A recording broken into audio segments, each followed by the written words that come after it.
उत्तर प्रदेश के मुख्यमंत्री योगी आदित्यनाथ ने कहा कि हमें अपने संविधान पर गर्व है। हमें बाबा साहेब अम्बेडकर पर गर्व है। तब भी उन्होंने उन सभी खतरों के बारे में चेतावनी दी थी। 1923 में कांग्रेस के वरिष्ठ नेता, जो कांग्रेस अध्यक्ष थे, ने वंदे मातरम गाने से मना कर दिया था। आखिरी पलों में उन्हें यरूशलेम में मरने की इच्छा जाहिर की थी। बाबा साहेब ने कहा था कि जो व्यक्ति भारत में पैदा होने और उसकी सुविधा का उपभोग करने के बावजूद भारत की मिट्टी को पवित्र नहीं मानता, वो सही मायने में भारतीयों के हित की सेवा भी नहीं करता। दुख की बात यह है कि तुष्टीकरण की नीतियों की वकालत करने वाली पार्टियां न केवल भारत को नुकसान पहुंचा रही हैं, बल्कि बाबा साहेब अम्बेडकर का अपमान भी कर रही हैं। उन्होंने नागरिकों से उनके अधिकार छीनने की शर्मनाक कोशिश कर रही हैं। पीएम मोदी के नेतृत्व में नया भारत अपने महापुरुषों पर गर्व करता है और उनका सम्मान भी। हमें अपने संविधान पर गौरव की अनुभूति होती है।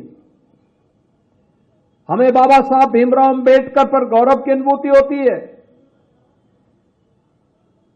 और बाबा साहब भीमराव अम्बेडकर ने उस समय भी हम सबको उन सभी खतरों के प्रति जागरूक किया था। याद करिए, उन्होंने उस समय एक बात कही थी, जो बात यहां पे पहले अभी असीम अरुण जी ने कहा, मैं उसमें आने के पहले एक बात जरूर कहना चाहूंगा। जब उस समय कांग्रेस के एक बड़े नेता ने,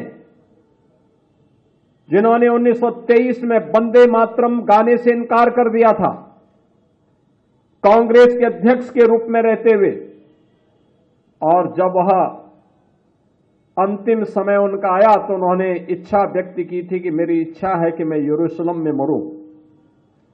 बाबा साहब ने तब एक टिप्पणी की थी कि जो व्यक्ति भारत की धरती पर पैदा होकर के भारत की सुविधा का उपभोग करके भारत की धरती को पवित्र न मानता हो, उस व्यक्ति के द्वारा दिए जाने वाले वक्तव्य कभी भारतवासियों के हित में नहीं हो सकते।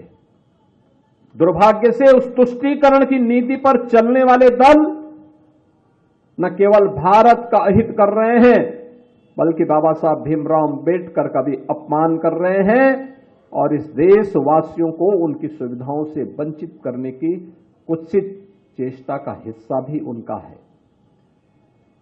हमें याद करना होगा इस बात को कि बाबा साहब भीमराव अम्बेडकर ने आज जो भी सुविधाएं और जो भी संपन्नता आपको प्राप्त हो रही है, ये सभी कुछ उनकी प्रेरणा है। प्रधानमंत्री मोदी जी के नेतृत्व में नया भारत अपने महापुरुषों पर गौरव की अनुभूति करता है, उन्हें सम्मान देता है।